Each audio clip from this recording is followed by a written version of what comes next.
What's up, guys? This is Coach Grant with First Down Training, and today we're going to be breaking down how to restack a DB and what are some of the mistakes. We're going to be talking about the mistakes that you can make while you're restacking a DB and what not to do, okay? So this video is going to give you a lot of value. You're going to focus on some of the negative things, not so much all of the perfect positive things that we see, but we're obviously going to take a look at both here, okay? But first things first, fellas, I want to talk to you guys about how you can improve your hands without a quarterback. If you check out that very first link in the description, it'll give you information on how you can access a 30-day catching program with specific drills and exercises to improve your hand-eye coordination, grip strength, and repetition drills where you don't need a quarterback to improve your hands. Again, check out that very first link in the description, fellas, for a 30-day catching program. Let's get started with this breakdown. So we're going to look at this corner route here with an inside release. We're going to be talking about what happens when you take too far of a path, and this is kind of like what you, yes, it still resulted in a completion, and yeah, we still got a lot of separation off the line of scrimmage, but this like restack right here could have gotten him a lot more space, okay? And then we're going to take a look at another corner route, kind of like what's the right way to do it, okay? So this is, I know a lot of you guys ask for this stuff, like kind of seeing what some of the mistakes are, so that's what we're going to be focusing on. So when we get this DB to move, like we're here and we see that this DB jumps and we get him outside this frame, we take an inside release on an outside breaking route. This could either be a speed out, corner route, maybe even like just a straight up stop route or something like that, or like a comeback. We're going to take a look at that later. You got to make sure that we get back over the top, right? Because like you want to think of it as you want to go hip to hip with this guy. So you're over the top, because when we restack, where's he going to be looking at? He's going to be looking at the back of my hip, and that's when I can make a move at the top of the route. I give a little head fake. I can work a rocker step, and that's what gets him to jump. But you see how this receiver, he takes this really wide angle, because when we get this DB to be off his platform, what's he taught to do? He's taught to speed turn and make this play. So when I take this really wide angle, we're just giving him more space to be able to recover. And let's say he just stayed straight down this hash and just went. So he got him off that platform. How you guys can really think about doing this too is really ripping your inside shoulder and getting in a good pad level. It's a lot like coming out of a break. When you guys come out of a break, like comeback, dig, whatever it is, you want to get low so you're tight around that corner, so you're not super tall and you drift. So you see how he comes out here and he's pretty tall. He's not necessarily ripping his shoulders. That makes him go a little bit wide. If he just goes straight off of this hash and that DB has to trail his back hip like that, we could get a lot more separation. But you see, we just give him all this space to be able to recover. And so you see when we get to the top of the route, we're all the way to the inside of the hash mark and he's got a lot of space. We're essentially not open here, right? We are open. The quarterback throws a dime of a ball and it's really a perfect shot, but we could have gotten so much more separation if I took a tighter angle, right? Obviously, a great release off the line. Obviously, he makes a hell of a play downfield and he's able to finish and he accelerates and wins the race to the ball, because sometimes, fellas, you guys aren't going to be able to get as much separation as you'd like, or you're not going to break the guy's ankle every time, but we still got to finish the play, right? You still got to do everything that we talk about doing it right? But it's more so about what we do wrong than what the DB does right. But when we don't take that tight restack angle, we're not able to get as much separation as possible. We give the DB time to react, and restacking is all about not giving him enough time to react. So when I get to this point right here, he should be essentially, we should be right here, and he should be trailing my back hip. So when I give him this little head fake, it actually sells like I'm going post. It actually sells like I'm making this inside break so that DB can jump. And we're going to take a look at that in a second, what's the right way to do it. So let's watch the thing again, full speed one more time. Great release. Just make sure that we're dipping that shoulder, fellas, and we keep a good pad level to work on that restack. Okay, so now we're going to be looking at a corner route again here, but it's going to be kind of what you guys should do to restack to get as much separation as possible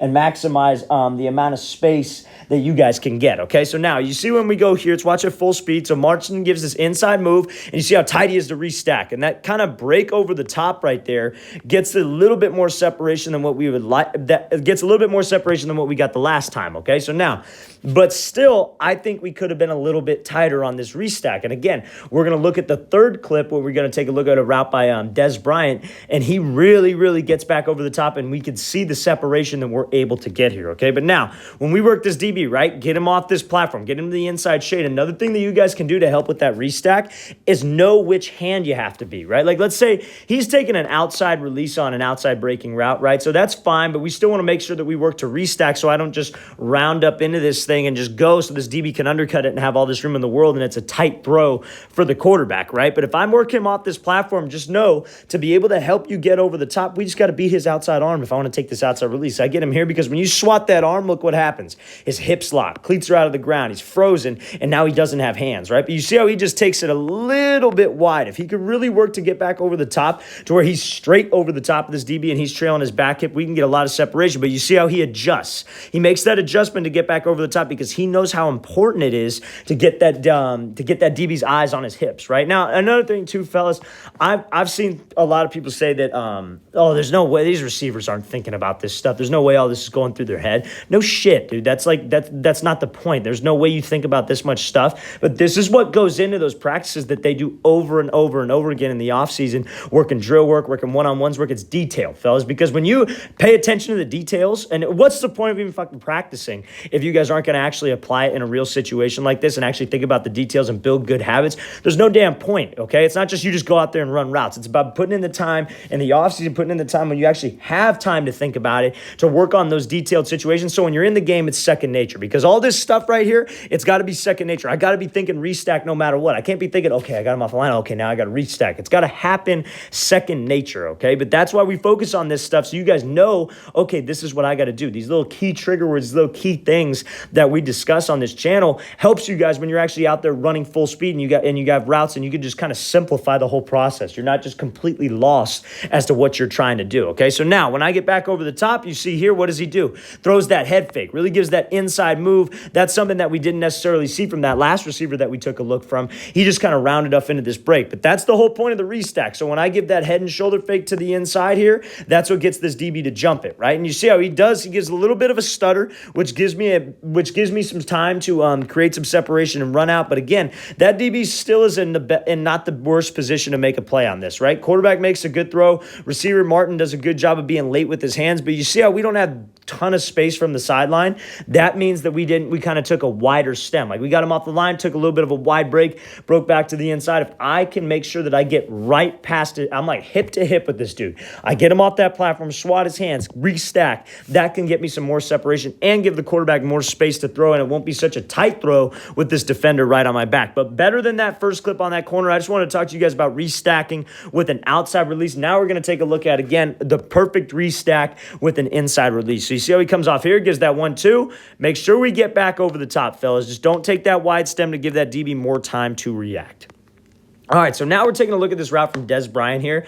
It's gonna be like kind of like a comeback variation, almost like a stop route where he's coming back to that ball, kind of like a fallout route where like you get to the chains and you don't necessarily run it like a comeback. You just kind of fall back out. You don't like you just keep your chest open. You pivot the opposite way of a comeback, right? So let's watch it full speed. So you see, gets him off this platform. You see how much he works to restack. Gets straight back over the top of him, and even on a route where we got to break down, we're able to get some separation, right? So you see when he comes off the line here, gets that DB off his platform, but you see how he dips that shoulder and really, not necessarily dips that shoulder, but keeps a good pad level and pumps his arms so he could get straight back to this path, right? So you see how when he comes off here, where's he lined up, right? Bottom of the numbers, he's able to go here. And where does he end back up? He ends back up on the bottom of the numbers, right? Because that's what's going to be able to get this DB to be trailing my back hip. When you guys work to restack, you got to understand how dangerous that is. We can work whatever we, if the DB, especially if the DB doesn't have hands on us, we can work whatever we want at the top of the route to be able to get some space, because this DB doesn't know where we're going. He's playing a guessing game. That's why DB second to quarterback is the hardest position on the field, right? So we got to make sure that I'm able to self-fade, be fast. And now when I have to drop out of something like a comeback, I got to drop out of something like this fallout route, or maybe even a dig, maybe even just a straight up corner like we were talking about. I got to sell vertical, because if we could get him chasing and then we are able to cut on a dime, that's going to get us some space, right? So you see when he's here, what does he do? He gives this little peek back with his eyes. If you guys can have good speed, good stride length, no indicators with your pad level, you're not chopping down your feet, you're not rising your pad level up, you give this little peek back, that makes that DB a little greedy, and he tries to play it on the inside. Now, what I got to do to give him less time to react is just drop on a dime, right? So make sure that I'm violent with my hips, I'm running my hands out of there, and I'm accelerating off this thing to win that race back to the ball. That's a great route here by Dez. Really good job working to restack, selling vertical, giving that little peek back, but that's the power of the restack, fellas. DB is playing a guessing game 24/7. It's why it's such a hard position, so we got to make him pay for that. If we do everything right, fellas, we get space off the line. I sell vertical. I have a good stem. I have a good break point where I don't have any indicators, and I accelerate out of back to the ball to win that race. I should not lose. It's about what the DB does wrong, not necessarily what we do. It's about what the DB does. It's not about what the DB does right. It's about what we do wrong. Okay, so that's what we need to focus on. That's how we need to approach every single route. Let's watch this thing again, full speed. Great job working that restack, getting straight back over the top, keeping that good pad level so we can adjust and go hip to hip with this DB. All right, guys, I really want to thank you for watching. I really appreciate it. Again, if you want to improve your hands without a quarterback, fellas, check out that very first first link in the description. 30-day catching program. No quarterback necessary. If you guys have any questions at all, please leave those in the comments. I'll get back to you as soon as possible. I'll see you guys next time.